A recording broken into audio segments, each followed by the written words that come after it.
3 hours before my son's wedding, I walked into my living room and saw my husband tugging his shirt closed while Chloe, my son's bride-to-be, fixed her hair on our sofa. The bouquet by the door suddenly smelled like lies. I didn't scream. Nathan stepped from the stairs, eyes cracked with sleepless truth, and said, "Mom, leave it shut. I already know." "It goes deeper." "Deeper?" I asked, and he held up his phone. One photo, then another, the timestamp sliding backward for months. "I am Linda Harper, 62, the woman who paid for the chairs and the cake in the future. Today, they will pay for the truth.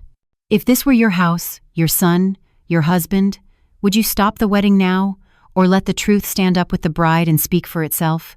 Don't forget to subscribe to the channel and comment where you're watching from. I did not touch the doorknob. The room held its breath with me. Our living room had always been kind to us. Morning light from the marsh, pale and steady across the white rug, the piano we never learned to play, the mantel lined with family photos that told a careful story. On the center wall hung the big one, our wedding portrait from a quarter-century ago. I raised my eyes to it and saw a glare slide over the glass. The light erased half of Gregory's face and most of mine. It looked like a warning. He and Chloe were still inside the room, backs turned. I caught the edge of their reflection in the glass, a flat of hair falling back into place. Fingers smoothing a shirt placket. A glance toward the hallway where I stood, then away again. The smell of peonies from the bouquet mixed with the sharp trace of Gregory's cologne. I could hear my own pulse louder than the air conditioning. "Make no scene," I told myself. "Not yet." Nathan's shoulder brushed mine. He had the phone cupped in his hand as if he were sheltering a small wounded bird. He did not look at me. He watched the same room I watched. He said, "Don't, Mom. Let them finish ruining themselves." His voice was low and level, the voice of a man who had stepped past shock into something colder. I wanted to push the door open and let it hit the wall. I tried to pull my son back down the stairs of his life to the years when heartbreak could be fixed with pancakes and a blanket and the sound of rain. I kept my hand at my side. I asked him how long. He kept his eyes on the glass. "Long enough," he said, "for patterns to look like proof." He tapped his thumb. The first photo was a hotel entry I recognized from downtown, captured in clean afternoon light. Gregory's hand on Chloe's lower back, casual and wrong. The next was a receipt, numbers precise, the kind that never lie. Another showed them at a bar near the river, his face tired in a way I had not seen at home in years, her laugh bright and private. The date stretched across weeks I had filled with centerpieces and seat maps and phone calls. The truth had been busy while I was busy. Inside the room, Chloe reached for a water glass on the console table and set it down again. Gregory said something I could not hear and nodded toward the back door, toward the lawn where the tent rose like a careful promise. I felt heat climb my neck. I let my eyes move instead to the frame on the mantel, the large portrait catching another thin flare of light. Our past faces blurred and came back, blurred and came back. A mercy, I thought. Or a verdict. I whispered to Nathan, "We should stop it now." My voice sounded unfamiliar to me, like a voice played back from a recording I had not agreed to make. He shook his head. "Not here," he said. "Not like this." He breathed out, and that breath steadied me. He did not flinch when the third photo came up. A corridor, a door, their shadows crossed at the threshold like two people who had practiced being careless. I said, "I already died once, Nathan. Don't make me watch again." The words sat between us and did not need more. He lowered the phone. He finally looked at me then, and there was a kind of mercy in his expression that broke me more than the pictures. He said, "We cannot give them a private lie and a public blessing. We decide which stage the truth deserves." He glanced toward the mantel. For a moment I thought he was studying the portrait as I had, measuring what to keep and what to let burn. He touched my wrist. "Not here," he repeated, as if the room itself needed convincing. We listened. In the distance, the string quartet hired by the planner was warming up, thin notes floating over grass and white chairs. I had counted those chairs twice yesterday. I had made a list of everything: cake flavors, candle heights, when to cue the servers, which aunt would sit away from which uncle. I had not made a list for this. Gregory's voice drifted through the door, easy and light, the tone he used with clients and judges and waiters. His ease had once made me feel safe. Now it made me count the ways something simple can be used to hide something hard. Chloe laughed a small, bright laugh, the kind that used to fly across our dinners when she told a story about law school. I held the doorframe as if the wood knew what a spine is for. "Do you love her?" I asked Nathan, and I hated myself for the question even as it left me. He was quiet long enough to make it an answer. "I loved who I thought she was," he said. "I love who I am more than I did yesterday." I nodded. Somewhere in the yard, a forklift beeped. The planner would be checking napkins. The sun was higher now, our shadows shortened on the hallway rug. I could have walked in then and ended it. I could have broken what was left in private. I imagined the scene and rejected it like a bad draft. He would deny. She would cry. I would sound hysterical, saying a kind of sentence you can never make gentle. It would make room for doubt, and doubt is a seed that grows in anyone who wants a reason to keep the life they like. I stood where I was and chose a different kind of pain. Nathan slid the phone into his pocket. He said, "We move carefully. We make it count." Then he took one step back from the door, and I did too, as if the house had exhaled and pushed us away from the heat. We walked down the hallway past the frames of our lives, and I made myself glance at each one. A toothless kindergarten smile. A baseball uniform was too big in the first year. A graduation cap. None of those moments had asked permission to be true. They simply were. I decided to let the next one be the same. In the kitchen, the light was kinder. The countertop still had the ribbon from the bouquet I had tied at dawn. The ribbon left a faint ridge in my palm where I had pulled it tight. I filled a glass and only noticed when I set it down that the water trembled a little. "Not now," I told my hand. "Later." Nathan said, "I called Aunt Deborah last week." I turned. He kept going before I could answer. I needed help to be sure. She knows what she is doing. She is on her way. The relief hit me like a seat after a long standing. Deborah Miles, my sister, who had spent 20 years asking hard questions for a living, and another 5 getting paid to keep asking them. Pride and shame slid over each other inside me. Pride that he had planned. Shame that I had not seen. From the living room, the laughter faded. Footsteps crossed the floor. A door opened to the back terrace. I saw their silhouettes pass through the gauze curtains that framed the patio. The gauze lifted and fell. For a second, their bodies lined up with the arch in the yard, the one draped with white fabric and climbing roses that I had trained all spring. My throat closed, then opened again. Nathan touched the edge of the kitchen table. He spoke gently, the way people speak around a sleeping child. "There is a difference between rage and strategy," he said. "Choose a strategy." I thought of the portrait, of the glare-erasing faces. I thought that maybe the light had done me a favor. If I could not see our old smiles clearly, I would not be tempted to defend them. The quartet outside found the melody they were looking for and settled into it. Guests would arrive soon. Savannah sunshine would turn the lawn into a lake of satin and glass. The caterer would pack ice into silver tubs. A photographer would ask for candid laughter.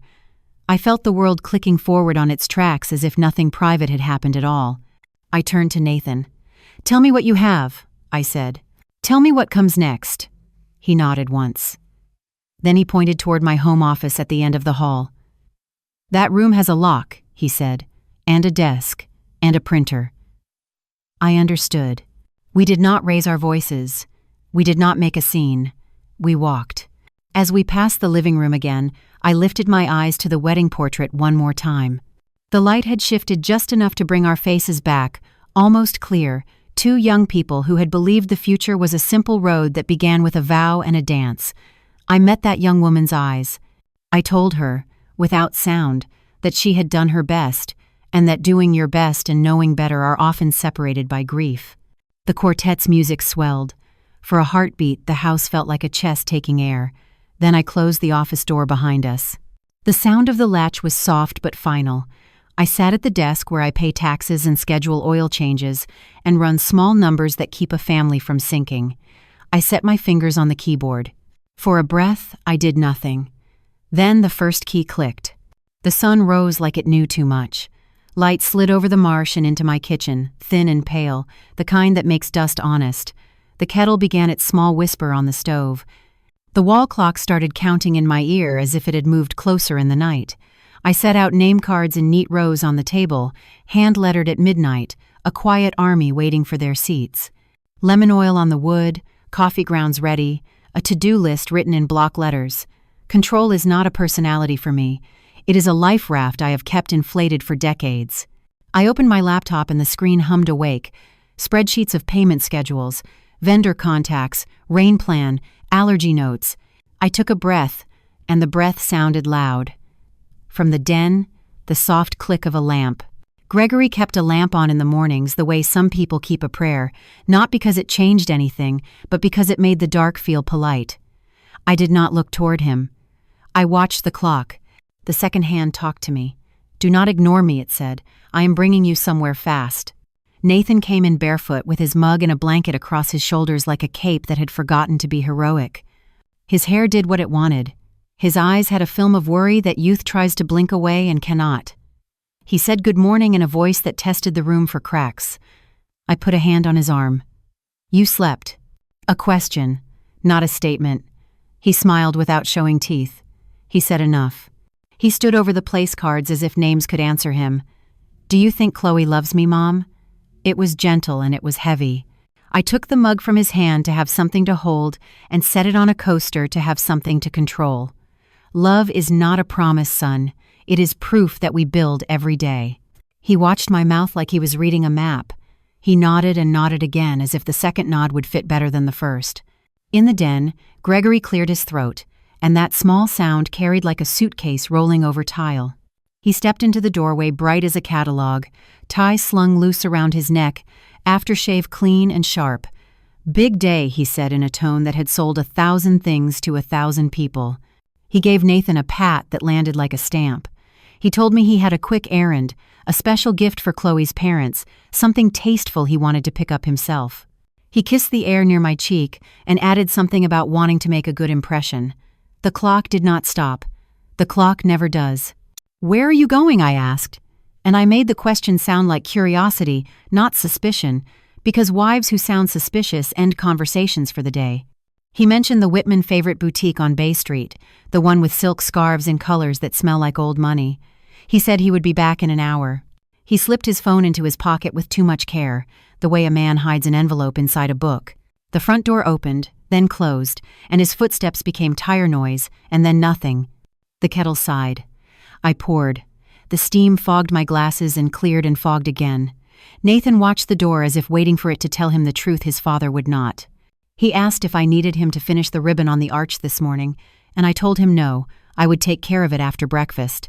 He said he would shower and shave and maybe try on his jacket one more time because you never really know until the last minute. I nodded. When he left, the kitchen felt like a church between hymns. I sat with my coffee and let the clock lean in. It ticked judgment, and it ticked mercy.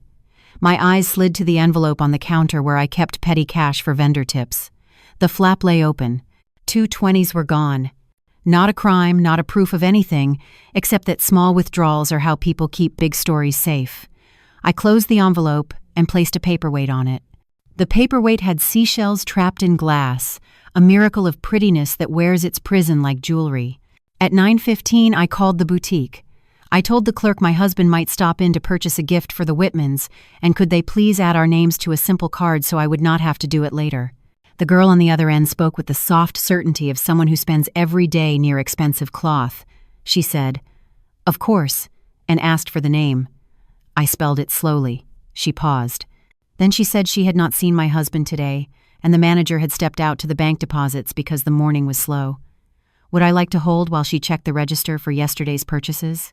I said yes, and watched the clock while Vivaldi tried to make me patient through the phone. The clerk came back with a small apology running under her words. No Harper purchase yesterday, none this morning, but she added we would be open until 4 and would be delighted to help. I thanked her and hung up, and put both hands flat on the table. My hands remembered the feel of Nathan's hair when he was 3. My hands remembered the drywall dust when Gregory and I patched the den wall ourselves with more hope than skill. My hands remembered, and then they let go. I told myself to be reasonable. He might have changed his mind. He might have gone somewhere else. He might be circling the block, deciding if burgundy looks like respect. I opened my email to a subject line from the planner confirming the quartet's arrival time. The clock pressed its face against my ear. I answered the planner with "everything sounds good" and added a smile I did not own. Then I walked to the window and unlatched it. The sash lifted with a low groan. The marsh breeze came in with a salt tongue and washed the lemon oil and coffee into something clean. Gulls stitched the sky with quick thread. Outside, the arch I had dressed in white cloth yesterday twitched in the wind, a throat that wanted to speak. Footsteps on the porch. I let the window stay open and turned toward the door. Gregory came in with no bag, only the smell of fresh street, and a look that had been painted on by a careful hand. He announced a line at the store and a lost parking space, and the necessity of trying later. He did not meet my eyes, and then he did too quickly, like a man who believes that speed disguises intention. I asked if he wanted eggs. He said he did not have time for eggs, only a slice of toast. He ate the toast standing and left crumbs that made a small constellation on the plate. As he rinsed the plate, he mentioned that Chloe had called with a question about the seating chart for her parents and the bench by the string quartet, and would it be possible to make sure her mother was not near the bar because of the noise. He said he would stop by her place to reassure her that everything would be just right. He had the tone of a mentor who likes being a mentor more than he likes being right. Nathan came back into the kitchen, tightening his cuff buttons, and Gregory touched his son's shoulder as if he had invented fatherhood. He said back soon and smiled at both of us like a bus driver who swears the route is the only route there is. When the door closed, the clock said it again. Do not ignore me. I wiped the counter with long, even strokes that could have shown a conscience. I walked to my office and turned on the desk lamp, though the sun did not need the help. I opened the seating file and adjusted nothing because everything had already been adjusted 3 times. The open window in here caught more breeze. It moved the curtain, and the curtain laid a stripe of shadow across the keyboard. In the stripe, I could see my hands. They looked like my mother's hands on the day she turned 50 and said out loud for the first time that knowing the truth is not the same as saying it. My phone buzzed. A text from the planner asking if Chloe's parents had dietary restrictions. I typed no restrictions, and please keep the bread service spaced out because Mr. Whitman prefers fewer carbs in the evening. Knowledge is its own trespass, I thought, and wondered why I knew that, and when I had learned it, and what part of me wanted to keep being excellent at a job no one would thank me for. At 10:10, I called the boutique again. A different voice answered. I asked the same question. She checked, she paused, she returned, she offered the same soft nothing. No purchase. I thanked her and ended the call and looked at the clock. The second hand had not missed a beat since I woke. I felt a peculiar calm settle in, like someone had opened a door inside me, and the air between rooms had finally mixed. By late morning, the house had the small, polite chaos of big occasions. The florist's van idled at the curb. I greeted 2 young women carrying vases like infants. I signed for something I already paid for. I smiled at a photographer doing a test shot of the staircase. I listened for Gregory's car and did not hear it. I listened again and did not hear it again. The breeze through the office window lifted a corner of my to-do list, and the paper tapped the desk in a quiet code. The code said only this: listen to what does not want to be said. I stood and walked to the window. The white cloth on the arch rippled and then lay still, and then rippled again. I could smell the river. I could hear the quartet tuning from far away. I could feel the clock writing its own invitation on the inside of my ribs. I closed the window. The room whitened with the sudden absence of glare. The light went clean, and the air went still, and in that stillness, I understood the smallest thing that would change the largest one. The hunch I had pressed under success, and chores had stopped hiding. It looked me in the face and did not blink. He stirred his coffee the way liars stir their stories. Slow, silent, rehearsed. The spoon circled without touching the sides. The kitchen held its breath with me. Outside, the marsh light lifted to a patient gray, and the refrigerator hummed like a tired witness. I moved a stack of seating cards from one end of the table to the other, and back again, pretending order could be louder than doubt. Gregory leaned one hip against the counter and watched the steam rise as if steam had answers. He set the spoon down perfectly straight beside the cup. He said, "Big day," and I nodded because that was the safe verb we had left. He lifted the mug and took one measured sip. A half moon of coffee slipped over the rim and kissed the table. It spread into the grain like a small bruise. I reached for a cloth and pressed. A brown arc remained, thin and stubborn, a mark that would need more than water. I left it there, a reminder breath with thin. He checked his watch the way busy men do. Not for time, for control. He said he might step out for a few minutes before the quartet arrived. He said Chloe had texted with a question about the music cue, and he could swing by and calm her nerves. I kept my face kind. I asked if he wanted toast. He said later and set the cup down again without looking at the stain. He took his phone and slid it toward his palm with the care of a man moving a pawn that thinks it is a king. The phone buzzed before he reached the mudroom. He answered without a hello. His voice softened in a way he saved for deposits and promises. I stood at the sink, rinsing the cloth, and the water ran loudly but not loudly enough. I heard the words mentor and shoulders, and you are going to dazzle them. The next words were lower and slower. No need to worry, I will fix the seating for your mother.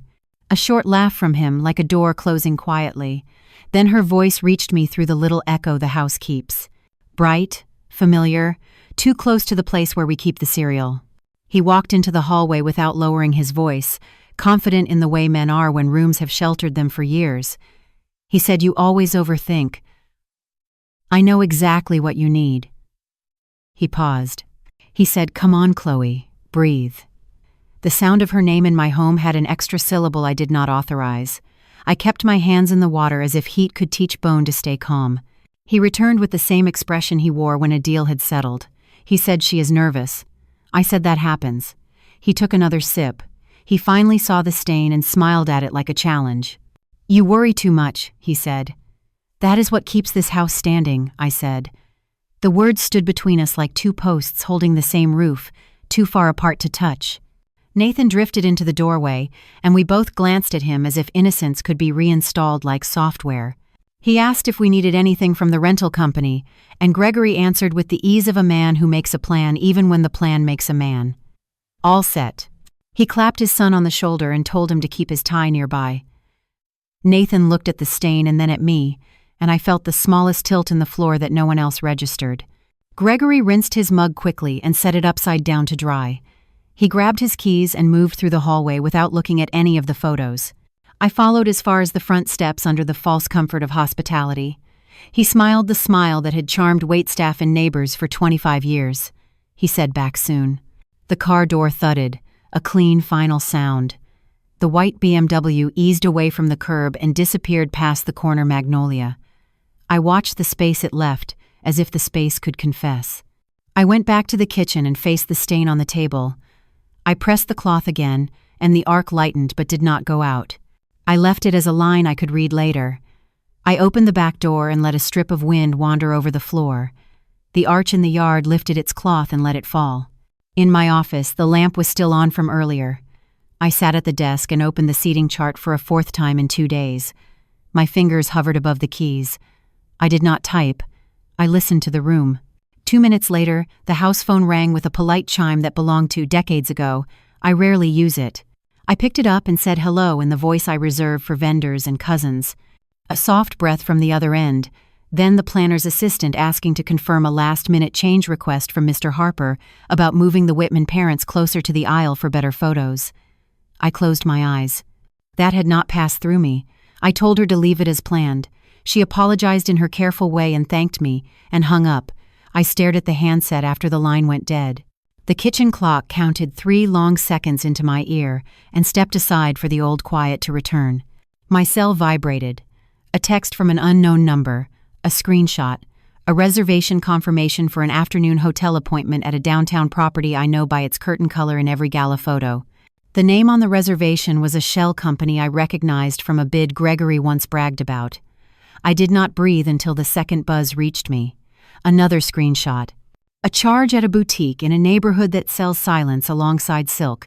No message attached, just proof speaking in numbers. I typed back the wrong number, then deleted it, then typed received. Thank you. The 3 dots pulsed and disappeared. No answer came. Nathan stood in the office doorway then, not entering, just leaning his shoulder against the frame like a man leaning into the weather. He asked if I needed a hand with the programs. I told him no. He took a step into the room. He saw my face and stopped. He said only this, "I am here." He did not ask what or how or when. That was the mercy I needed. I nodded so I would not break. I returned to the kitchen and poured the rest of the coffee into my cup. I added cream and watched the ribbon of white unwind and vanish. I carried the cup to the table and set it down where the stain already was. I waited 1 beat, 2 beats, 3. No spill this time. I lifted the cup and saw the arc exactly as before. The stain had chosen its shape. I would let it keep it until the end of the day. From the porch, I heard the soft purr of a car pulling up. For a breath, I thought it was Gregory returning with a gift bag and a fresh explanation.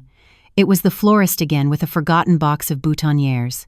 I signed, thanked, placed the box carefully in the refrigerator, and smiled at something that did not deserve a smile. Lies do not need to be loud. They only need to repeat themselves until the sound becomes furniture. The wind shifted and brought a brighter smell from the river. I cracked the window, and the curtain kissed the sill. Somewhere, a gull laughed. I imagined Gregory on Bay Street describing the weight of a scarf to a clerk who would never forget his charm. I imagined him tapping his phone with the rhythm of a man splitting noon into 30-minute increments. I imagined the next rehearsal of the same story, a cup stirred, a promise polished, a detail adjusted. The driveway remained empty. The road beyond the oak stayed quiet in that way that is not peace.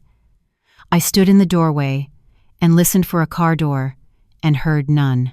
I listened for my own breath and found it steadier than I expected. The stain on the table dried to a lighter brown. I ran my finger along its edge and felt where it lifted a hair above the wood. A small ridge you could catch a nail on if you were not careful. Then it came. A far-off thump of a door, a short engine growl, the kind of sound that tells you a decision has been made. I stepped onto the porch in time to see the white BMW drift past the mailbox and take the left that does not go toward Bay Street. The sun slipped a thin bar of light across the windshield. The car moved on. My eyes followed it like a camera tracking a subject it has finally learned to frame. I wasn't spying. I was watching my life collapse in silence. From the side garden, the living room window framed them like a scene someone else had arranged. Afternoon light fell in low bands across the rug. The white curtain breathed and rested and breathed again, a soft veil between worlds. Gregory opened the door with the ease of a man returning to his own thoughts. Chloe stepped in, small purse tucked under her arm, chin lifted as if ceremony could be practiced in private. I kept to the azalea shade and let the glass do the work. The room carried their shapes in reflection on the pane, one image inside, one ghost on the surface. He poured water.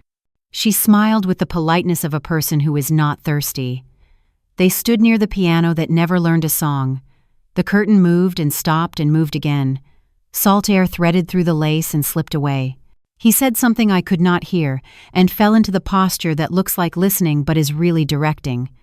His hand hovered near her elbow, not touching, rehearsing touch. She angled her head toward him, the way people angle toward answers they want. My breath came small and careful so it would not fog the glass. I told myself 100 reasonable things, and each one dissolved before it reached the window. They stepped closer to the console table where we usually set the winter candles. He reached for a coaster he did not need. She laughed once, the sound hitting the glass as a vibration more than a voice. He leaned in to show her something on his phone and let the distance close itself. The curtain lifted and fell. Lifted and fell. The room beyond the lace was hushed and bright, like a chapel that knows it is about to be misused. I felt a ripple pass through me that was not panic and not calm. It weighed sentences I would have to say later with a straight back. He brushed a stray hair from her shoulder. The gesture was nothing. The gesture was everything. She did not move away. He did not pretend it was accidental. The quiet made its own record. My foot shifted on the mulch, and a twig whispered. I froze. Inside, Chloe set her purse down. Gregory walked around her as if measuring a suit he planned to wear. He stepped behind her to look over her shoulder at something on the shelf, and stayed there a breath longer than the shelf deserved. She tilted her face toward him, their outlines aligned for a second on the glare of the glass. The curtain billowed and settled, and turned the two of them into soft shapes that made a hard meaning. I lifted my hand toward the latch. The thought of entering was a flame that did not cast light. I could stop this. I could build the scene we would all live under for the next decade. I could give them the privacy they had stolen and let them use it to manufacture denial. I took my hand back and kept it at my side. A shadow moved in the window's upper corner.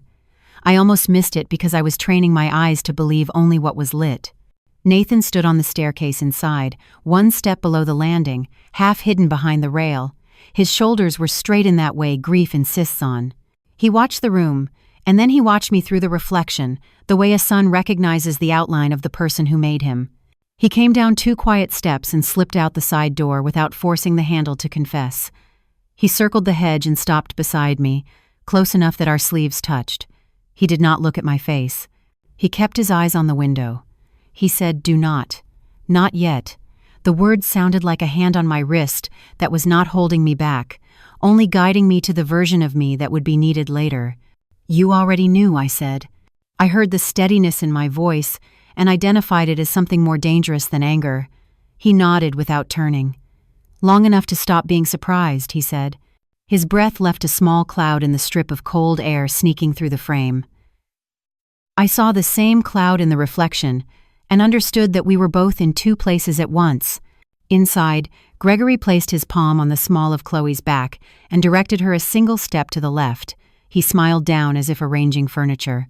She turned toward him, and her mouth moved, and the movement placed her closer than a whisper needs.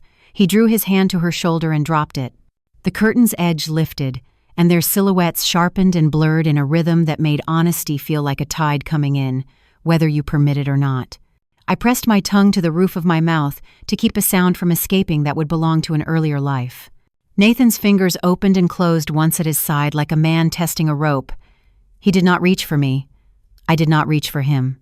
We stood with our arms quiet while the 2 people inside rehearsed a future that did not include us. There was a moment when the noise of the street fell away, and even the gulls went silent, and I could hear the soft scuff of their shoes through the glass. It lasted a breath. Then 2. Then the world returned, not loudly, but completely. A car down the block. A bicycle chain is clicking. The faint metallic clink of a flag hook against a pole. The little ordinary symphony kept playing as if the movement in our living room were just another instrument. I thought of Nathan at 8 with grass-stained knees and a front tooth missing, and his faith in the word always. I thought of how I had taught him to carry a glass with 2 hands when the water was full. I thought of the first time he told me no, and meant it as a promise to himself. I let those small films play across the glass until they overlapped the present and made it unbearable and then bearable again. He said we cannot let them choose the stage. The line landed like a blueprint on a table. I answered by closing my eyes and opening them and moving my hand from the latch to my side. Inside, Gregory and Chloe put their heads together over the same phone as if it held an invisible map no one else could read. Their shoulders touched. His jaw relaxed in a way I had not seen beside me in years. She smiled with her whole face. The curtain lifted and dropped and turned their happiness to static. The ocean beyond the marsh pressed in with a deeper breath. Waves thudded against the rock wall at the far edge of the property. The impact traveled through the ground and up into my shoes. The water spoke in a language older than vows. It told me to step back from the glass. It told me to remember that houses fail slowly, and then all at once. I did not knock. I did not call out. I took 1 backward step and then another, and Nathan matched me so that our retreat was smooth. We slipped along the azalea edge until the window let us go. We moved down the side path between palmetto and brick and reached the kitchen porch without forcing the boards to complain. The door gave under my hand, and the quiet of our own house took us in without comment. We stood in the kitchen, where the morning had left its clean smells and neutral facts. Nathan rested his palm on the counter as if asking the wood for a permission slip. No words were waiting for us that would make the next part easier. He lifted his chin toward the hallway. I nodded once. We walked past the frames of school photos and summer trips with the posture of people who are not running and will not be made to. In my office, the light from the window made a white square on the floor. The square slid slowly toward the chair as the sun began its afternoon work. I sat, and the chair took my weight as if it had been preparing. Nathan stood behind me and then to the side. We did not speak. The air held the shape of the words we were not saying and seemed grateful for the rest. From outside, the waves hit hard against the wall again, a flat, heavy sound that rolled through the quiet like a sober drum. The office dimmed in a blink as a cloud slid over the Sunday. For a heartbeat, everything went soft and gray. Then the light returned. I set my hand on the mouse. The click was small and absolute. An email opened. The subject line waited like a sealed envelope on a table. Every secret leaves a paper trail if you know where to look. Deborah arrived without ceremony, 3 soft knocks and a door that knew her hand. She stepped into my office in a navy jacket that had learned not to wrinkle. Her eyes moved once around the room and took its measure. The air changed. Rooms notice when someone enters who is trained to notice. You wanted the truth. Do not flinch when it bites. She said it the way some people say hello. I answered that I stopped flinching years ago. That was mostly true. Nathan stood near the bookcase with his hands in his pockets like a boy who has already done the hard part. He looked from her to me and back again. My sister paused. She softened by a fraction. He called me last week, she said. He did not want you to be alone with a feeling. He wanted you to have facts. The small betrayal and the large relief met in my chest and shook hands. I nodded. Thank you was too small. I did not try to make it bigger. Deborah set a slim folder on the desk and a red USB on top of it. The plastic flashed like a drop of arterial blood. She tapped the folder once with 2 fingers. The tap was a gavel. 3 sections, she said. Cash, credit, and retirement. Start with cash. Her pages smelled faintly of toner and rain. A grid of dates and branches and amounts. 8 withdrawals under $1,000 each, scattered across 3 banks in 60 days, all on weekdays. He told me he was on site walks, always between late morning and early afternoon. Never the same teller twice. Deborah moved a yellow pencil down the column like a surgeon tracing an artery. Small cuts, she said. They do not scream. They bleed you quietly. Next page. Credit. A silver card he opened last year under a corporate affiliate. The charges look like business until you look twice. Lunches disguised as client meetings, flowers billed to marketing, a boutique item coded as materials. She glanced at me to make sure I felt the shape of the lie and not just its numbers. I felt both. She turned to the retirement section, and the room pressed closer. Here, she said, and placed 2 printouts side by side. On one, my signature from a tax filing. On the other hand, a signature is attached to a loan against our pension. The letters wore my name but not my hand. The loops were too tight. The tail of the R was cut off if someone ran out of confidence. Deborah slid a magnifier across the paper, and I let my eyes do the work I have always asked them to do for other people. See, compare, conclude. He would need my consent, I said. He did not have it. Deborah did not nod, and she did not shake her head. She let the evidence do the motion for her. She said there is also a transfer chain through a shell entity that sounds like a garden service but is not a garden service. 3 entries over 3 months. The same amount each time. She laid down a printout from the registry. The registered agent was a rented mailbox near the river. Things that pretend to be rooted often live in little boxes. I felt the old training in my body wake up. Columns and rows, debits and credits. Narrative hidden inside arithmetic. I put a fingertip on the red USB. It was warm from her pocket. Blood again. Nathan spoke from the doorway. He sounded older than he did yesterday. We cannot use this and trust him to confess. We need a stage with lights. Deborah tilted her head. Agreed. But we need to be precise. Facts become noise if you throw them all at once. She pulled another sheet. Phone logs for the last 2 weeks. Calls at smooth intervals between Gregory and Chloe. 4 minutes. 6 minutes. 9. Often around lunch, often after dinner. The pattern read like a metronome set to someone else's heart. Deborah's pencil paused over 2 calls at the same minute, on 2 different days. She said, "This is nothing by itself. It is context when you put it beside the rest." I asked if this is enough. Deborah looked at me in a way that reminded me she once testified without shaking. "Enough for what?" she said. "For the truth to register in a room. Yes. For a judge to stamp something today? No. That will follow." She placed a small card on the desk. "A contact at a bank we have both used. Quiet. Ethical. The kind of person who knows what to say when you say the word fiduciary." She opened the folder's last pocket and pulled a short list with 3 items. It felt heavier than the earlier pages. She did not hand it to me. She kept it at her side. "There is something else I am pursuing, and I will not put it on paper yet. Not because I doubt it, because I respect what it will do to you when it is confirmed." The room moved a fraction left. I held the desk to make it stop. She met my eyes. "Not money," she said. Not exactly. I understood and did not understand.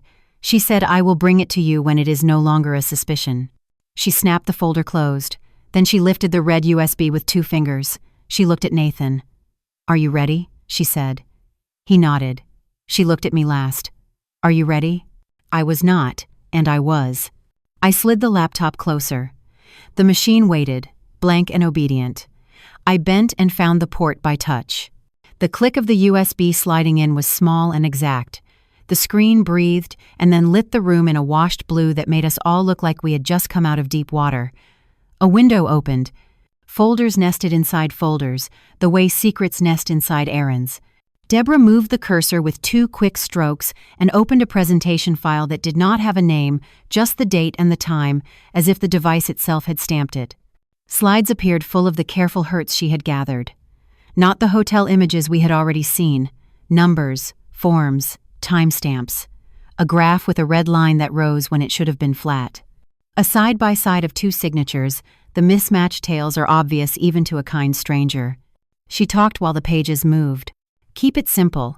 Lead with the pattern, not the scandal. Place the forged loan after the soft lies so people feel the slope they just slid down. End with the part you cannot argue with. Every audience needs to come to their own verdict. You only open the door. Do not shove them through it. Nathan leaned forward until his shoulders nearly touched the screen. He said quietly that this would be enough for a room to stop breathing. Deborah nodded. She said there is a difference between silence and being silenced. Today, we will make room for the first with the second. I let the images run until they returned to the beginning and stilled. Blue light on numbers, blue light on faces.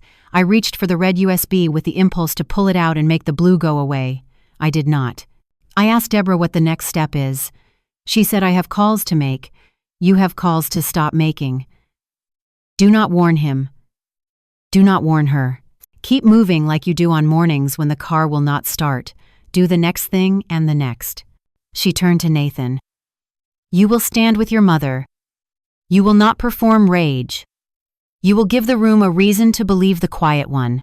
He said yes, and it sounded like a decision that had been waiting for him a long time. She checked her watch. I will be back before guests start seating. If I am late, it will be because I have what I told you I am chasing. She looked at me, and the look held both apology and promise. When she left, the house resumed its regular size. The window square on the floor had moved closer to the chair. Outside, a gull passed low and wrote something on the glass with its shadow. I did not try to read it. I closed the laptop, and the room darkened to a kinder gray. The red USB remained, a small bright organ waiting to return to the body that needed it. I set my palm on it for a second and felt its stubborn heat. Then I slipped it into my pocket and stood. The file said what my heart already feared. Another child, another lie. Deborah did not push the folder toward me. She held it like you hold a fragile truth that will not survive a drop.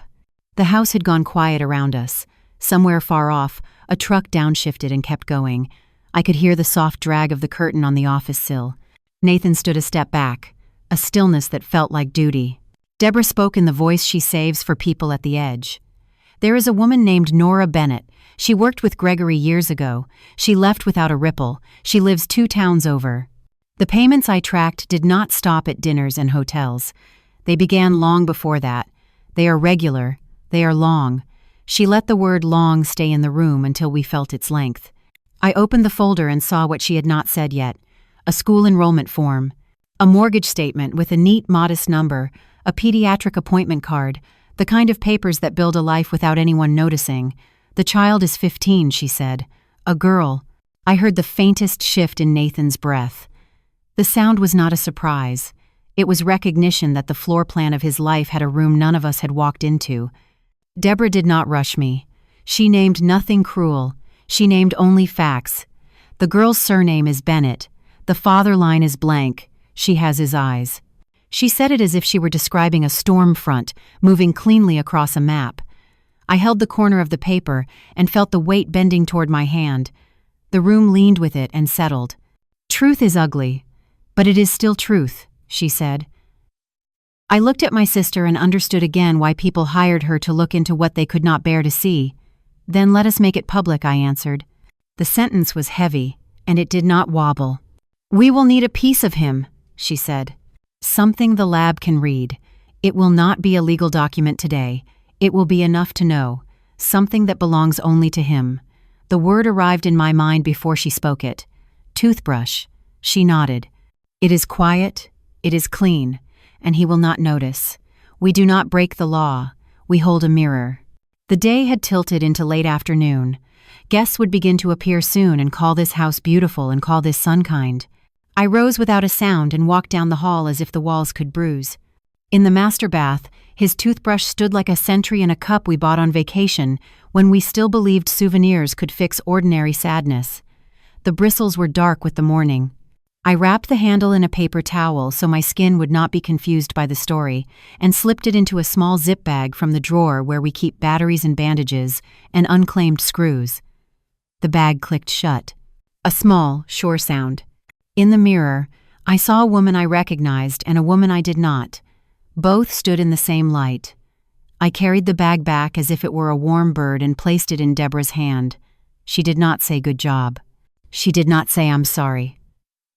She placed the bag inside an envelope and sealed it. The seal whispered. "I have a contact," she said. "She will run a preliminary comparison against a sample I already obtained. I did not ask how she had the girls." I pictured a hairbrush, a school sports bottle, and a soda straw tossed at a park.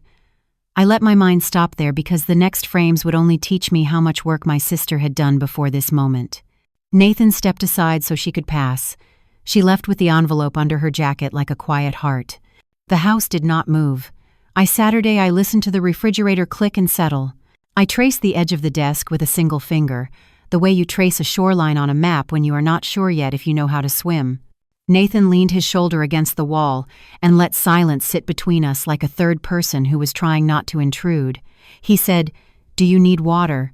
I said no. He said, "Then I will stay." I said good. Evening began to gather in the corners. The office lamp threw a soft circle over the keyboard. Out on the lawn, a ladder thudded as someone adjusted lights over the dance floor. Voices rose and fell, polite, cheerful, ignorant. I thought of a 15-year-old girl setting down a backpack, kicking off shoes that were almost too big, opening a refrigerator that held food paid for with money that had been borrowed from a future that used to be ours. I felt compassion rub shoulders with fury, and neither left the room. My phone vibrated. "Deborah, I am sending something now. It will be an email. It is not a promise. It is proof enough to move." I answered with one word that meant more than it carried. "Ready." I moved to the desk, and the chair fit my back. Nathan stood behind me where he could see the screen without seeing my face. The email arrived with a subject line that did not dramatize itself. Preliminary comparison. The attachment icon waited.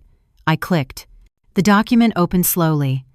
The way documents open when they know they are not just information. I read the page title and the lab header and the chain of custody, which was really a chain of kindness and risk. I scrolled. I found the line that puts a name to what a heart already knows. The probability of paternity is consistent with the biological father, a number so close to certainty that the human brain cannot tell the difference. I did not cry. My body was a cooled forge. Nathan's hand came to rest just above the back of my chair, not touching, steadying a space that did not want to be steadied. "Print it," he said. I nodded. My finger found the command. The printer in the corner woke with a small mechanical clearing of the throat. It grabbed the paper and began to speak in lines of ink. The room filled with the soft rolling sound of a truth learning how to walk. The first page slid out. The second followed with the conclusion bold enough to be seen from the doorway by a person who wished they had not walked in. The machine pushed the page forward. Its edge met air and swung. It slid free and fell a short, honest distance. The paper landed on the floor like a verdict that did not need a gavel. Nathan bent and lifted it and handed it to me with 2 hands, the way we once taught him to carry a full glass of water. He said nothing. That was the only respect left for this kind of sentence. I held the page and thought of a 15-year-old girl who did not ask to be born into a secret. I pictured her at a bus stop with earbuds in and a notebook full of drawings that made sense only to her. I pictured her tying a sneaker with a practiced loop while a weather warning ran softly on a television in a kitchen I had never seen. I felt something open in me that was not forgiveness and was not rage. It was a path. Narrow, rough, but a path all the same. Deborah called. I put the phone on speaker so Nathan could stand in the same sound. She said the lab did not waver. She said the number is the number. She did not dress it up. She did not hold my hand through it. She said, I will be at your door soon. We must be careful now. We will not use the girl to hurt him. We will not let him hide behind her. Both things can be true. I said thank you, and the words were not enough, but they were what I had. She added one more sentence before the line clicked quiet. There is still time to do this well. We are not late. We are only right on time. I looked around the office, a simple square of wood and light that had kept track of our bills and our ordinary days. The DNA page lay on the desk with its measured language and its unmeasured echo. I placed my palm on it for a second, not to hide it, to claim it. Nathan said, "What now?" I said, "Now we do not flinch. Now we design the stage." Outside, the evening tipped into gold. Laughter drifted from the yard and meant nothing. In the bathroom, the cup that held Gregory's toothbrush was an ordinary object with a missing tool. No one had noticed. Not yet. I imagined his hand reaching for it and stopping. I imagined the moment his mouth filled with the taste of absence. The thought did not please me. It did not sicken me. It simply balanced a scale that had been off for years. I slid the printed page into a clear sleeve and placed it with the others Deborah had left. Numbers, forms, signatures that pretended, and signatures that did not. The red USB rested where I had left it, a small bright organ waiting to be connected. The house took a breath and let it out. I stood. Nathan opened the office door, and the corridor light kissed the threshold. We stepped through it together. If lies built this house, the truth would be its demolition. I stood at my desk and laid the pieces out where the sun could not pretend not to see them. Retirement loans with the wrong tail on the R, cash withdrawals that crawled under 1,000 like mice through a baseboard. Phone logs timed to someone else's heartbeat. The DNA page sounded like a door closing. I did not pace. I planned. Deborah came back with wind in her jacket and a look that said hurry without making anyone run. She set a single sheet on the desk. Her finger found 3 lines and stopped. The lines were names of vendors that did not exist. The payments landed in an account that did. Not a firm account. Not a personal account. A shell, in the name of a mother's maiden. Chloe has been lifting from her partners, she said. Small bites, many bites. The sum would make a boardroom stop smiling. The breath left me and came back with a steadier stride. We worked in steps. Short, clean, no drama. Deborah confirmed the badge numbers of 2 officers who owed her nothing and respected her everything. They would wait beyond the hedges when the ceremony began and come when they were called by fax. Nathan called our attorney from the porch and kept his voice measured. He did not use the word emergency. He used the word ready. I reached for the drawer where the envelope waited. Divorce papers sat inside with their tidy stamps. I slid them into the bag with the red flash drive and the clear sleeves. The weight felt right. I felt right under it. We shaped the story for a room that prefers comfort. Lead with pattern, move to signature, end with the one that hums in the bone.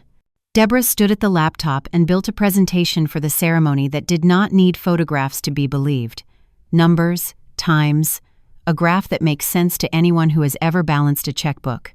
2 signatures side by side that make strangers shift in their chairs.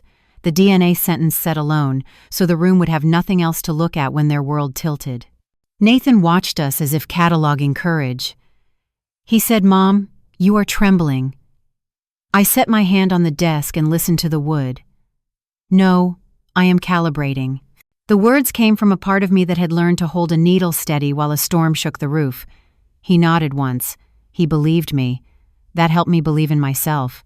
Deborah placed 3 copies of each key document into labeled folders. One for counsel, one for the bank officer, one for a safety deposit at dawn. She wrote the names with a pen that wrote like it had nothing to prove. She said, "Do not confuse completeness with clutter. You need the right pages, not every page." I took a breath and threw a duplicate into the recycling bin. The sound it made was small and satisfying. In the kitchen, the florist asked about water levels, and I said perfect without looking up. Nathan stationed himself by the front window with a list of who should sit, where if our plan needed to protect a few old hearts from too much truth at once, move Aunt Claire near the aisle. Put Mr. Whitman 3 seats from the speakers. Give us a clean sightline to the screen. Protect my son from any need to improvise.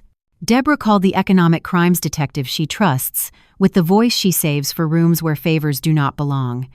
She outlined amounts and dates that picking a lock without leaving a scratch. She said the names quickly and the numbers slowly. She listened. She said, "Thank you."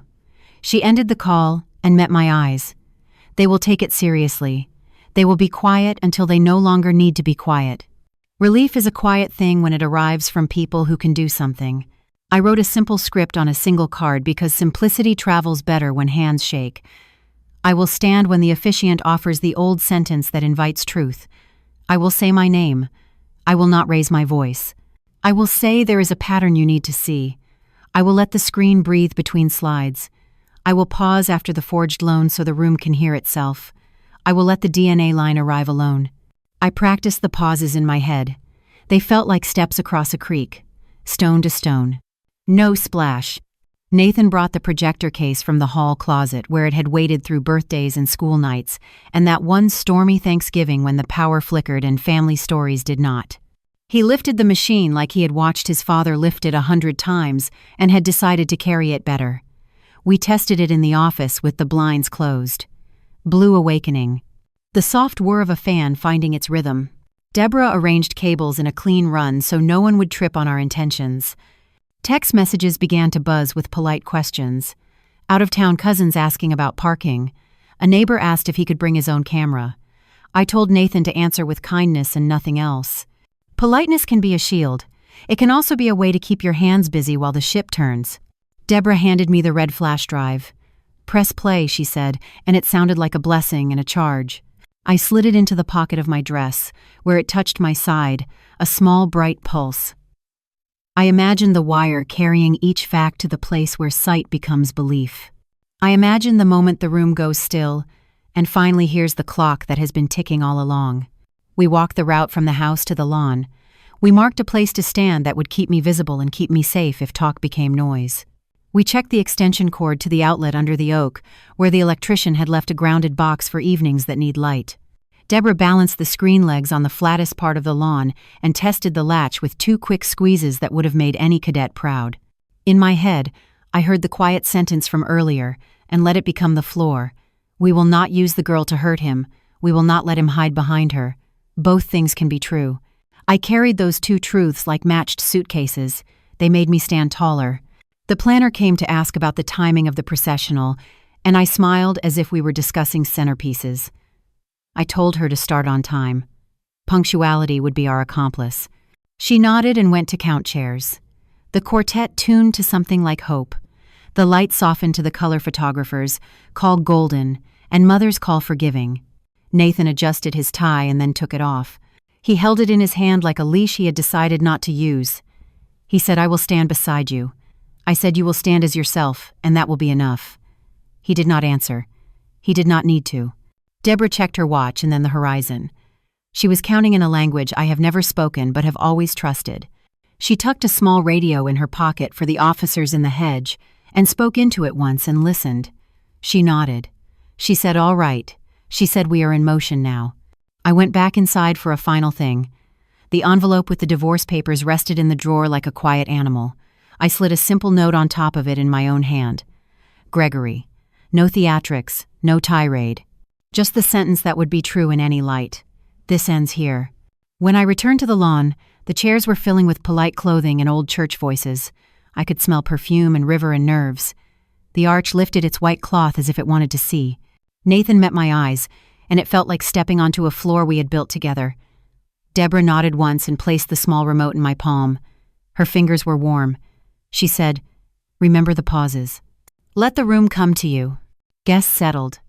The officiant took his place with the gentle authority of a man who has married strangers into families many times.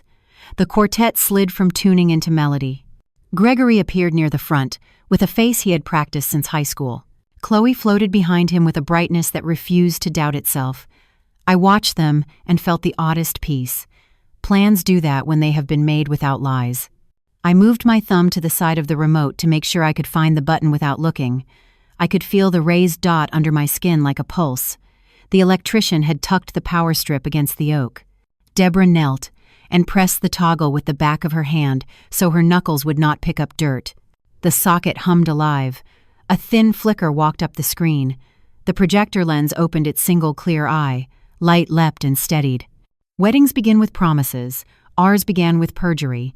The quartet stitched a slow ribbon of sound through the air while light fell in gold squares across the aisle. Guests spoke in church voices and adjusted programs that smelled faintly of ink and starch. I felt the world reduced to a steady beat, a heart practicing for impact. Deborah stood near the oak with the calm of a lighthouse. Nathan took his place at the front, jaw set, eyes soft, shoulders squared to a future that had just changed its locks. Chairs rustled. Someone coughed and then apologized to the air. The officiant cleared his throat and smiled toward the crowd in the way men smile when they have pulled two families into one room and do not yet know which stories will be told. I sat in the front row with the remote hidden in my palm, the red flash drive warm against my dress like a small ember that had chosen not to burn me yet. My breath learned a measured count. In 4, out in 4. If a life can be rebuilt, I thought, it begins with how you breathe inside the wreckage. Gregory walked in along the side path as if this were a stage he had designed. He shook a hand, touched a shoulder, nodded at a judge who once admired his decisiveness, tipped his chin to an aunt who believed in happy endings. He was handsome in the costume. He had practiced this face since he learned how far charm could carry a lie. When he reached the front, his eyes swept the lawn and landed on me. I lifted my chin the width of a coin. He mistook that for consent. Mistakes have a schedule. Chloe appeared at the edge of the arch, light behind her, hair arranged in a way that made the photographers inhale. The dress lifted in the breeze like a page not yet read. She paused to let the quartet hold a note. She smiled in the direction of 100 eyes, and then found Gregory's face as if there were only one pair watching. For a moment, I saw the child she must have been, someone who had learned early that approval tastes like sugar. I swallowed the pity and let it pass through me like salt water. The aisle inhaled for her. She began to walk. Petals nodded under her steps. Cameras found their angles. The murmurs settled into the kind of silence that always precedes a story people will repeat later in kitchens and parking lots. I watched my son, not the dress, not the arch, not the sky. Nathan turned to greet her and did not move past polite. His hands stayed even at his sides. He allowed his face one softness, then he put it away to make room for what was coming. The officiant began to speak. He talked about covenant and patience, and the daily work of being good to a person when mornings are ungenerous and evenings are ordinary. Words drifted over the chairs like soap bubbles. Some landed, some did not. The wind made a gentle argument with the white cloth over the arch. The scent of roses made a case for simpler stories. Behind me, a guest sniffled for reasons that belonged to another wedding in another year, all of it folded into the low drum of the quartet. I felt the remote in my hand as a small, steady fact. Deborah caught my eye beside the oak and gave a nod so small it barely existed. She had already checked the cable twice. She had already tested the outlet more than necessary. Plans do not need charisma, she had said. They need clarity. I let that sentence sit at the base of my throat and hold my head up. Gregory took a breath that invited the lawn to admire his capacity for pride. He looked at Chloe and let his smile tilt into a shape that would have charmed a jury. The officiant asked them to face one another and consider the promises they were about to make. Consider is a graceful word for a cliff. Chloe blinked and tried to make her eyes give the audience a second chance at believing. Nathan did not blink. He was already inside a different room in his own mind, where truth had pulled a chair for him and asked him to sit. The bouquet wavered in Chloe's hand. One white rose dropped its head too far and slipped free. It fell and caught on her dress by a single thread. The thread let go. The flower reached the bricks without a sound, and the petals opened under their own weight, a quiet, sudden surrender of shape. It lay there a moment like a small lesson written in a light hand. She did not notice. I did. The officiant continued. He spoke of love that endures all things, hopes all things, rejoices in the truth. The word truth landed in my chest with a firm click. For a breath. The lawn went sharper at the edges. I saw the weave of the ribbon around the bouquets. I saw the exact scuff on the officiant's left shoe. I saw the tremor at the corner of Gregory's mouth that no stranger could read. Then the old sentence arrived, the one that every room understands even when it does not want to. If anyone here has reason why these two should not be joined in marriage, speak now. Silence followed in the way good manners always try first. I stood. In the first second, all I heard was fabric sighing as people shifted to see which problem had chosen to be visible. In the second second, I heard the quartet lose its place and find it again. In the third second, I heard my own voice readying itself, the way a bowstring decides it is time. I said I do. Heads turned like birds. The officiant blinked. Gregory's smile thinned. Chloe's fingers tightened around what remained of the bouquet until a stem cracked. I let the pause do its work. Then I gave the rest of the sentence that the room was asking for. I do the truth. A ripple moved through the guests in a wave that did not knock anything over, but made everything sway. Gregory took one step toward me, and practiced disappointment found its mark. He said, "Sit down, Linda." I met his eyes and let him see the years I had stored. I have been sitting down for 25 years. The sentence found the stone in the creek and stood on it. Chloe's mother half rose, and then lowered herself, as if remembering where she was. Nathan did not move. Deborah did not move. The officiant did move, one small step back as a man does when a line he has spoken 100 times becomes an invitation he had not expected to be accepted. I lifted the remote in my hand and looked down, not because I needed to see it, but because rooms like this give power to small gestures. I did not speak again. I let silence cover the lawn like a clean sheet. A breeze walked through the white cloth over the arch. The fallen rose tilted on the brick as if listening. Gregory tried the voice he uses when a meeting has shifted out of his grasp. "Friends, we should not let nerves spoil a beautiful afternoon." The words flapped like a flag with no wind. He reached a hand toward me as if he intended to guide me back into the shape of a wife. He had forgotten that the shape no longer fit. He stepped closer, and Deborah's posture changed by a degree only I could see. Nathan's chin lifted half an inch. The room felt the change without naming it. I thought of the girl who did not ask to carry his eyes. I thought of bank ledgers and careful signatures, and the way a toothbrush becomes a witness when no one is looking. I thought of the presentation for the ceremony that did not need to be dramatic to be devastating. I thought of my mother's hands and the steady way they would fold a towel and tell the truth at the same time. I spoke once more and gave the room a sentence with no decoration. "There are facts you need to see." That was all. I did not tell them what to think. I did not ask for permission to continue. I let the word facts do what it always does to people who have built their safety on stories. It made them curious and afraid at the same time. The officiant lowered his book. The quartet quieted until only the first violin was left, and then even that stopped, the bow hovering an inch above the string like a bird over water. The breeze left, and the heat arrived in its place. The sky held itself steady. Everything in the world waited like it understood the moment better than the people in it. Deborah looked to me. I nodded. She crouched by the cord at the base of the oak and pressed the switch with the back of her knuckles to keep her hands clean. A small electrical sigh climbed the line. The projector woke with a soft whir, finding its breath. I brought my thumb to the button and felt the raised dot under my skin like a heartbeat answering mine. No ceremony deserves the title if it hides the truth. I did not say it. I let the lawn learn it. My thumb pressed. The screen brightened. Light leapt and held. I did not raise my voice. The evidence did. The screen took a breath, and the lawn went still, the way a room does when a doctor lifts a film to the light. Lines appeared. Numbers marched. 2 signatures stood side by side like twins who could not fool a mother. A simple graph climbed where it should have slept flat. I did not explain. I did not perform. I let the audience do the math. They had done all their lives on bills and paychecks and tuition, heads tilted, jaws set. Chairs creaked with people leaning forward to see what they would wish later they had missed.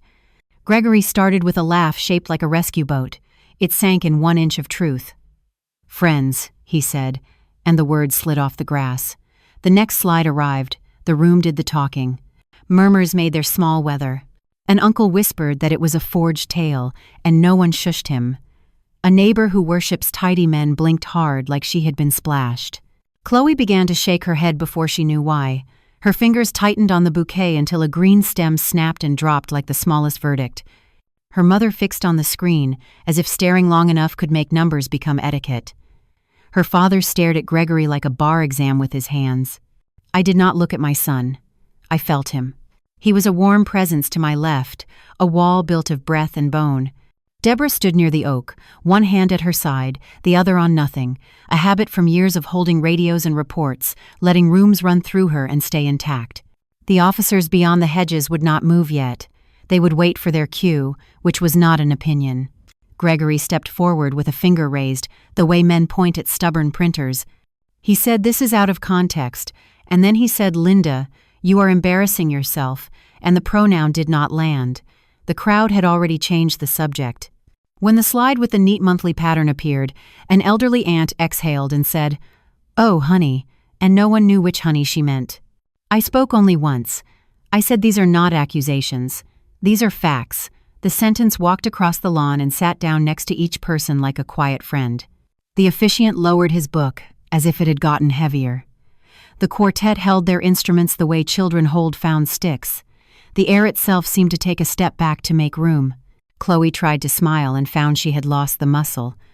Her lips opened to form a story that would sound prettier than arithmetic. Deborah moved first, not toward Chloe, toward the side path where two uniformed officers were already in motion, their faces calm in the face of other people's storms. They reached the space just behind the front row at the precise moment the projector showed 3 names that were not companies and a destination that was. The first officer spoke in the voice that turns rooms into courtrooms. "Ms. Whitman, you are under arrest." The sentence did not need to be loud. It was built to carry. He named the charges, and the charges wore their plain clothes. Embezzlement. Wire fraud. He did not insult the afternoon with drama. He stepped forward gently, the way good men move near shock. Chloe said no, as if the letter could change its vowels. She looked at Gregory for choreography and found a blank stage. The officer turned her hand, and the bright bracelets closed with the small final sound a lid makes on a jar you never meant to open. Gasps rose, high and ragged, then dropped into silence like a flock remembering the sky. The Kongte caught the sun and tossed a circle of light onto the bricks at her feet. The circle shivered and stilled, the last wreath of a lie. Her mother stood as if propelled by a rule from another century. Her father did not stand. He did not blink. Something old and iron moved behind his eyes. The officer guided Chloe a single step. The bouquet fell and scattered itself without complaint. White petals made their quiet snow over clean brick. Gregory pivoted to me because that is where he has always pivoted when the room stops obeying. He said, "You will regret this." I said, "I regret the years I rehearsed your excuses. I regret nothing else." He turned to Nathan as if a son might still be an exit. Nathan met him with a stillness that had learned its own directions. "You ruined your own vows," he said, and the words did not shake. Deborah took one measured step forward and placed a folder in the hands of a partner from Chloe's firm who had gone pale and stone. She said, "This belongs with your ethics officer." He nodded because nodding was the only version of breathing he could manage. Another officer lifted a small camera and took one photo. Not of people, of evidence. A sound like a hinge. The day swung. A cousin stood to go and then sat, because leaving would be a choice with a signature on it. A neighbor looked at me and lowered her eyes as if the sun had become too honest. The officiant closed his book. He looked relieved. Honesty rescues some men in clerical collars, too. Gregory tried anger next. It arrived late and unconvincing. He pointed at the screen and said, "Those are spreadsheets anyone could make," and that is when the bank officer Deborah had called early lifted his hand from the 3rd row. He did not stand. He simply cleared his throat like a stamp and said, "That is our documentation." His voice wore no hat. It did not need one. A murmur ran through the lawn, as if electricity had remembered itself. I stepped forward the length of a breath and placed the envelope with my own quiet signature on the chair I had just left. Gregory saw the stamp and knew the door had opened. He did not reach for it. He had run out of gestures that could turn objects into illusions. Deborah raised 2 fingers an inch. The officers led Chloe along the aisle at a human pace. No show, no shove. People moved their legs without knowing how. A child asked a question his mother could not answer. A man coughed into a fist that was not cold. Phones appeared, and then decided not to. The bright bracelets glinted once more and then were shade. Gregory whispered to me, as if whispers could pull curtains back over daylight. "We can fix this," I said we just did. He took a step, then another, then half a third toward the side of the lawn where the magnolia makes privacy nobody earns. Deborah did not block him. She simply stood where his path would cross hers if he kept going. He stopped because he remembered her from 100 family tables and from 100 stories where truth had better aim than charm. Nathan moved to my shoulder and stood as if our heights had been measured for this day. The projector hummed. The screen held still. The last slide stayed up and did its work without my help. The word conclusion did not appear. It did not have to. The conclusion was written across the faces of 100 people who had come for cake and found calculus. Someone in the back began to clap once and lost courage halfway through the second sound. The officiant recovered the posture of a man trained to choose the next correct sentence. He said, "We will pause. We will let the families attend to what is before them." His gentleness made a boundary that held. Chloe's mother followed the officers for 3 steps and then remembered air and stopped to find it. Her father stayed seated and put one hand over his mouth, the kind of hand that knows its way around verdicts. The string quartet set their instruments down carefully as if quiet were fragile. Deborah returned to me. She did not smile. She does not collect trophies. She said the detective is on his way to the firm. He will not take questions here. Good. My knees did not shake. My hands did not flutter. Inside my chest, a series of levers clicked into positions they had been built for and never used. Gregory stood opposite me now, sunlight on his shoulder, his shadow long and thin like a lie that is run out of body. He opened his mouth and then closed it around nothing. For the first time in years, his face looked like a man meeting himself. The wind tidied the white cloth over the arch and left it neat. I reached into my dress pocket and felt the small heat of the red flash drive. Press play had done exactly what a prayer does when you stop asking it to be magic and let it be instruction. I stepped back to my chair and picked up the envelope and held it for a moment because holding is how you end things well. Then I set it on the table meant for gifts, a single honest present to myself. The officers guided Chloe past the hedge and toward the drive. Gravel answered their steps with a dry music. A door opened. She ducked her head as if the sky were a low ceiling. The door closed with a hush that turned the lawn from a stage back into grass. The engine found itself and rolled forward.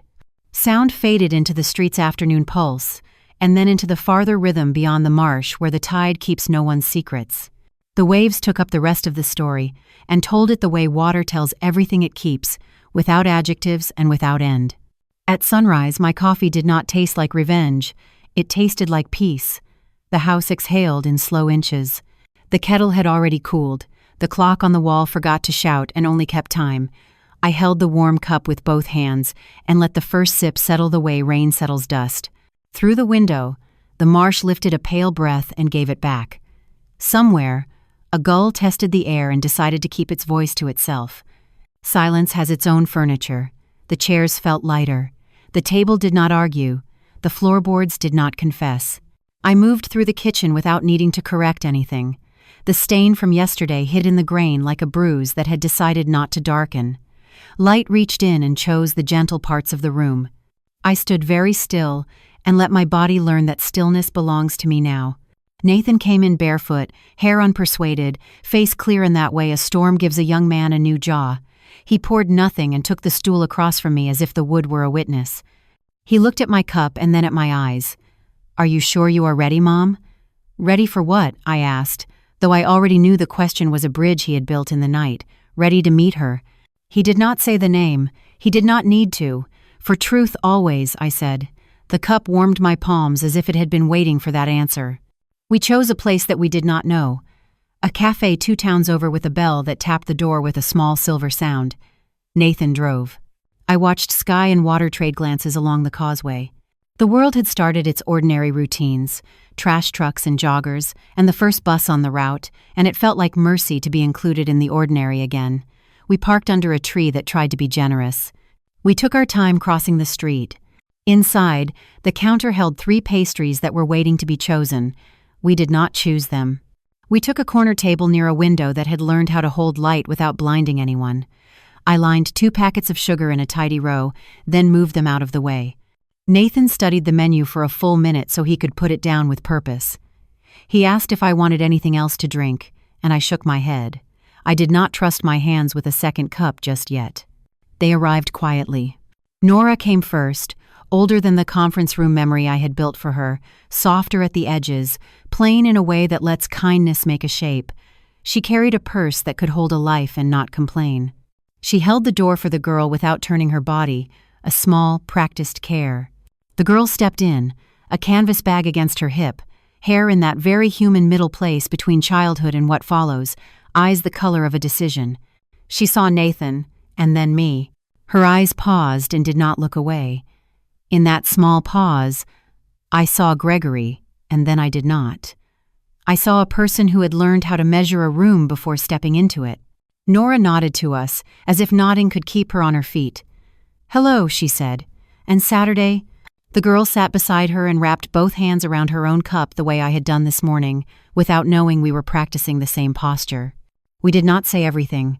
We said enough. Nathan started with simple maps.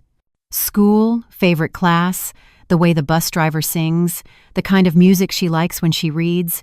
She told him she drew in the margins and gave her sketches away. She said she hates the first day of gym, loves the last hour before rain, and can never find the right words for blue. She smiled without apology. The room softened an inch.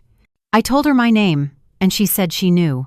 I told her I liked the bag she carried, and she said she had traded 3 paperbacks and a pair of earrings for it at a thrift store that hides near the train tracks.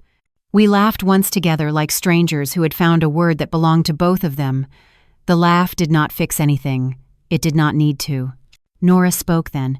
She said she was sorry for the part she played and for the parts she had not understood. She said she had tried to keep their life clean even when the money came from a dirty place. Her voice did not dress itself up. I told her I understood that people do the best they can with the weather they are given. I did not offer absolution. She did not ask for it. We let honesty sit in the middle of the table between the napkin holder and the salt. The girl finally asked the only question that mattered. "Will I see you again?" She did not specify which you. She looked at both of us and at the space beside us where a family could very slowly put down roots. Nathan said yes, like a door opening. I said yes and felt something inside me make room for a new chair. We walked them to the door.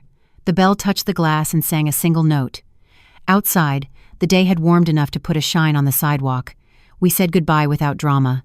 The girl lifted her hand and then changed her mind and gave a small wave instead. She and Nora crossed the street and became 2 figures among other figures doing ordinary human things. I watched until they turned the corner, and then I stopped watching. Some beginnings need privacy to take. On the drive home, we did not talk much. The road hummed. A heron took a long step through a narrow creek and forgot to hurry. Nathan reached for the volume knob and did not turn it. He glanced at me once and then turned his eyes back to the center line like a man who knows which lane belongs to him. At a red light, he said, "Do you feel lighter?" I said, "I feel true." He nodded. That was enough. At home, the lawn remembered a ceremony that no longer needed to be performed. The arch stood like a quiet witness after the court adjourned. The chairs waited for instruction and got none. Workers moved with calm hands, folding, lifting, stacking, making order out of what the day had given them. I thanked them and they said, "You are welcome," and those 3 words felt like clean water. Deborah came by with no jacket and hair that had met the wind. She stood at the fence and asked if the coffee tasted better. I told her it tasted like what it is. She smiled in that small way that lets a sister disguise pride as weather. She did not stay long. She does not hover. She reminded me to rest and to keep a copy of everything somewhere he has never looked. I told her yes. She touched my shoulder once, a kind of punctuation that needs no ink. Toward evening, I walked through the room slowly. I opened windows and let new air write its name on the walls. I gathered place cards and let them go. I took the envelope from the table where I had left it and placed it in a drawer that locks. I set the red flash drive beside it for now, a small red heart that had done its work and could rest. The house listened to my footsteps and did not flinch. Night came on soft feet. I lay down early and did not dream. Morning returned without asking my permission. I woke before the kettle and felt my lungs on their best behavior. I went to the kitchen. I filled the pot. I measured the grounds with the old thrifted spoon I have used for years. When the coffee was ready, I poured and held the cup close to my face. Steam climbed and drew a brief veil over my eyes. It warmed my skin, then disappeared into the room. Nathan joined me again, this time with a smile that belonged to today, not to yesterday. He leaned on the counter and watched the light move across the floor. He asked if we should plan another visit. I said yes and that we would follow the girl's pace. He agreed. We stood a while without filling the air with words. We had earned that kind of quiet. The clock remembered its job and kept it without fuss. The river sent a faint rhythm toward the house, and the house sent a faint rhythm back, like two neighbors who had finally met. I carried my cup to the office and set it on the desk that had held so many numbers and so many stories. The white curtain lifted once as the breeze found it, a soft reaching, then settled. Light touched the fabric and made it glow. The same curtain that once hid what I could not bear to see now held nothing but mourning. I watched it until the glow looked like a blessing I could believe. Thank you for joining me on this journey. If you enjoyed this story, please like this video. Subscribe to the channel and share your thoughts in the comments. To listen to the next story, click on the playlist now showing on screen.